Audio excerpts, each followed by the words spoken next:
Continuamos con Notimundo a la Carta.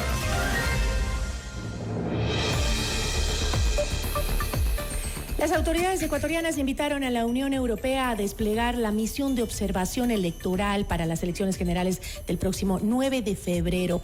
¿Cómo trabajará esta misión en el país? La entrevista a la carta.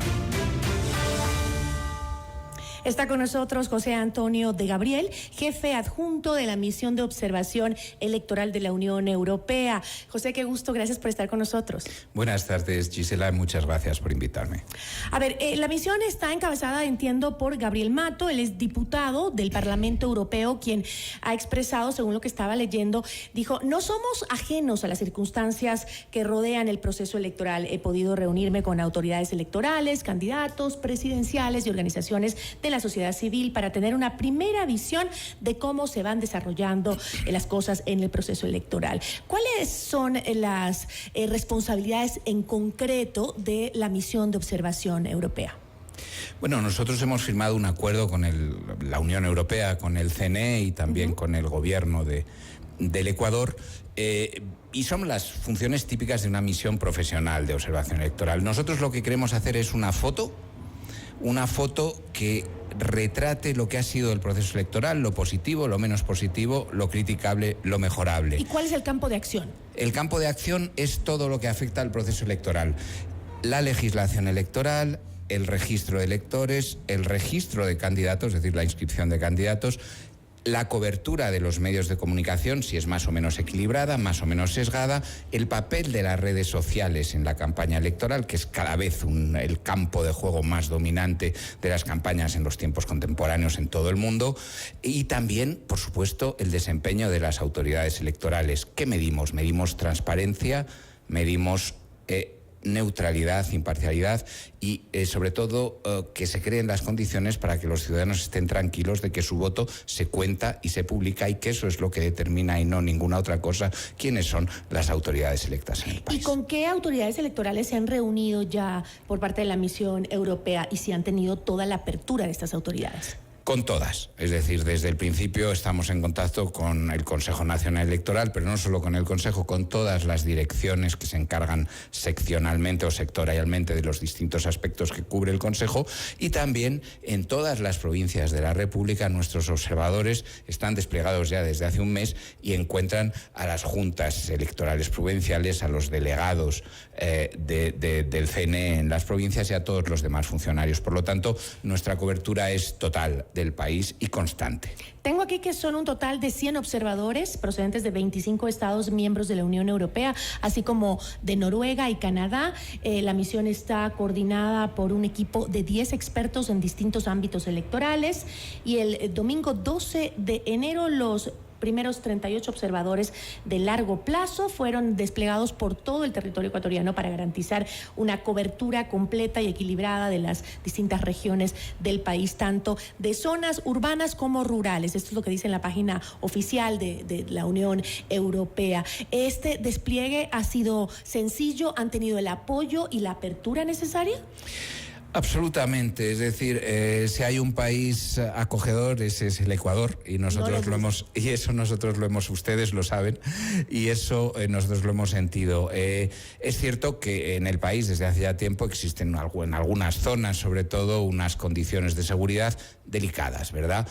Nuestra idea es llegar a todas partes, y para eso, en algunas zonas, en las zonas más críticas, pues exactamente igual que las autoridades electorales, contamos con apoyo de la policía para llegar a algunas zonas. Intentamos que sean las menos posibles, naturalmente, pero en ese sentido la apertura tanto de las autoridades electorales como de las fuerzas del orden ha sido muy grande para que nosotros podamos llegar a cualquier lugar y poder acceder también a toda la información que necesitamos para hacernos una idea de cómo va yendo el proceso electoral. Y justamente, ¿cuál ha sido su opinión o su criterio o el de la misión en sí frente al conflicto de violencia que vive el Ecuador justamente atravesando un periodo electoral?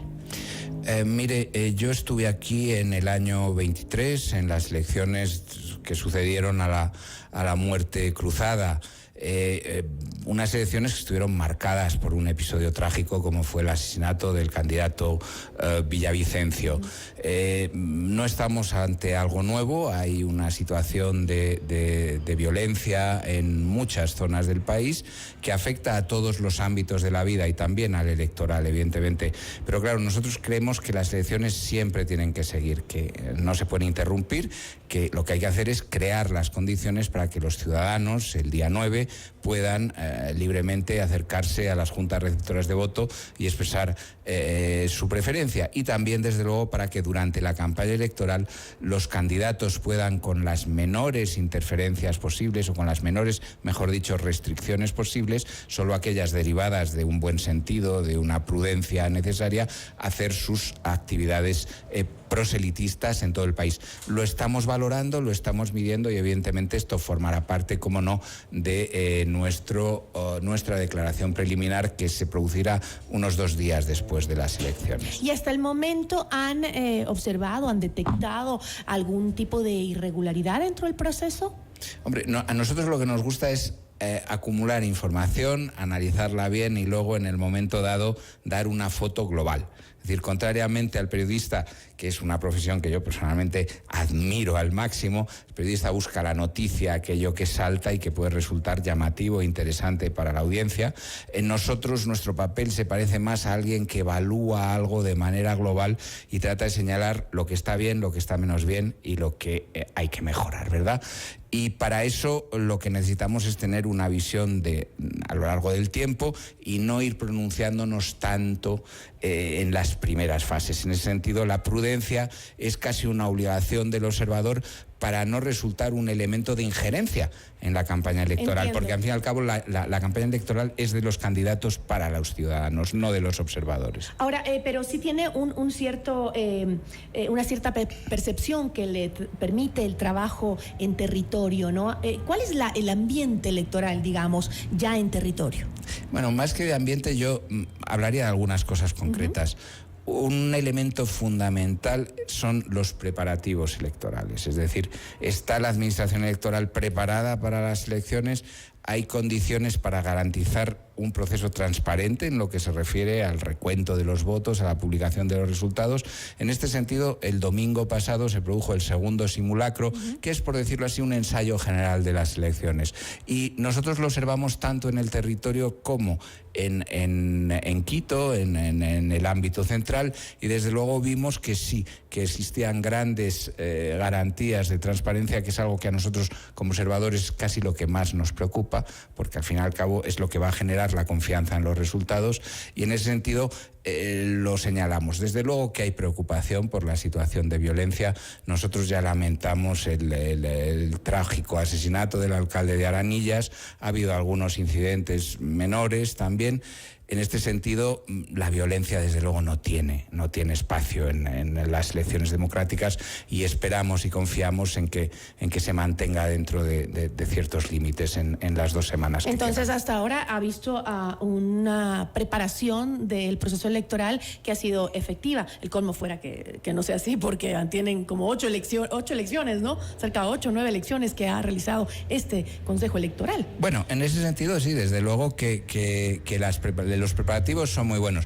Por supuesto que hay unos elementos contextuales que son objeto de polémica. Está el caso de la licencia del presidente Noboa, por supuesto. Y por cierto, dijo parte de los observadores que iban a tratar de analizar el tema también. Por supuesto, y así será tratado en nuestra declaración preliminar, pero ahora somos muy prudentes. ¿Por qué? Porque es un asunto que se encuentra en manos de la Corte Constitucional y nosotros, desde luego, no podemos suplantar a las autoridades constitucionales del país.